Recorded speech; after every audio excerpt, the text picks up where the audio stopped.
This is our spoon for 2010.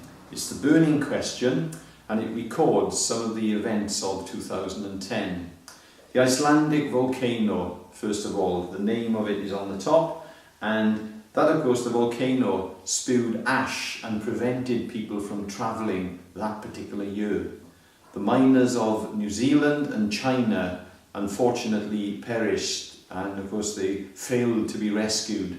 But the miners of Chile were rescued, and they were rescued in a capsule, and the capsule was called the Phoenix. And so our spoon shows the phoenix rising from the ash. And of course the wood that we've chosen is ash.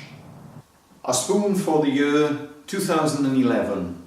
At the top we have the sun, of course, and it was the year of the Japanese tsunami, and so we have the rising sun recording that. We have Luke, because it was the birth of our second grandchild, and we have a bit of a contrast. We have the gherkin, of course, for London, and the church on this side. The spoon comes down to this stem which says, "Wherever you are." That was the Christmas #1 with the soldiers' wives that went to #1, wherever you are. And the emphasis is then on the letter R, because that year it was our ruby wedding, hence the choice of timber, mahogany. It was the royal wedding. There was revolution throughout the world and riots in London. The little message in this spoon, of course, is the carving at the front. It's an impression of the empty tomb. And the idea is, as you move the stone away, it reveals what we feel is or was inside the empty tomb. And we just pop that stone away, and you can just then see the cross inside, representing the empty tomb. And that's the spoon for 2011. This is our spoon for 2012, in the shape of a diamond, with of course the Tower Bridge at the top, and 5 spoons, representing the London Olympics, and the formation you see at the bottom of the Olympic rings. And of course it was the Queen's Diamond Jubilee. So we have a diamond shape and 60 half diamonds carved around the outside. And the wood that we've chosen for this particular spoon is London Plane, or some people would call it lacewood. And that's the spoon for 2012. 2013, to try and save time, we've carved a portion on the spoon each month. So we have a calendar: January, Ionawr, February, Chwefror, and so on. January, we actually had snow in Pembrokeshire, so we've got the snowdrop on there. Then we've got the crown and the parking sign for February. King Richard's body was found in the parking lot. The Pope Benedict resigned, linked of course because King Richard's body had been there for 600 years, and Benedict was the first Pope to resign for 600 years. March was J.P. Welby, the Archbishop of Canterbury, so we have his name and the shepherd's crook, with another mitre for the new Pope, Francis.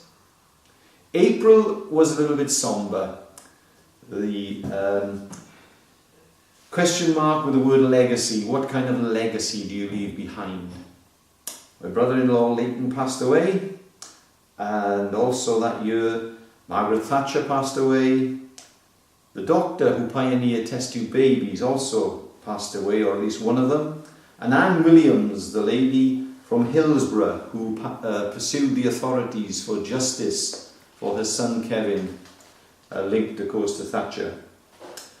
Then May, we needed something a bit more uplifting, so we carved the shape of a bottle of perfume.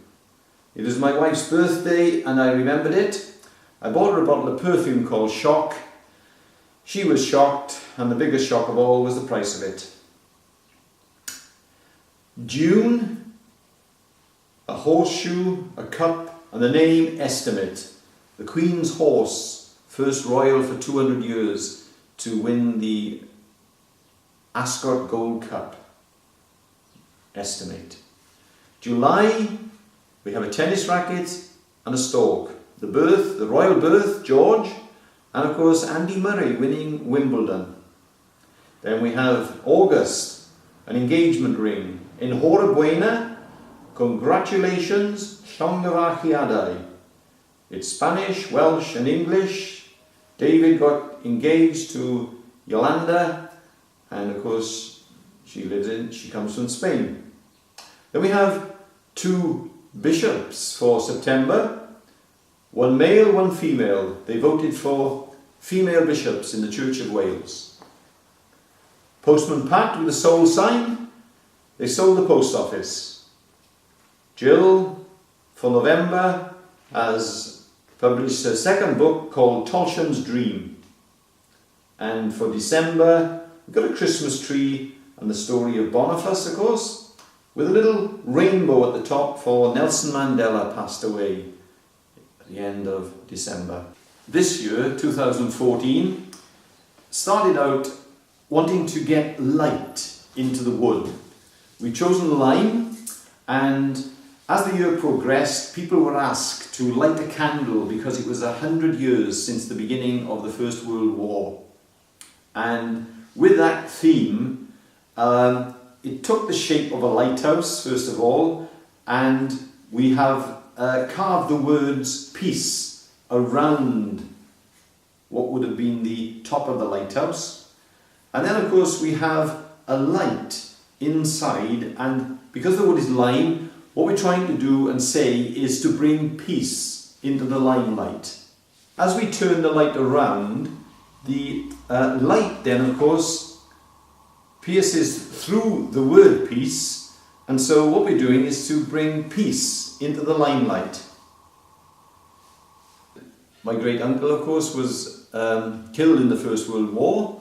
We visited his grave, and we found the inscription on the grave read, "Weep not for me, but courage take. Love one another for my sake." And that's why we've carved that on the spoon for the year 2014, 100 years since the beginning of the First World War. As it goes up, it goes into the cross.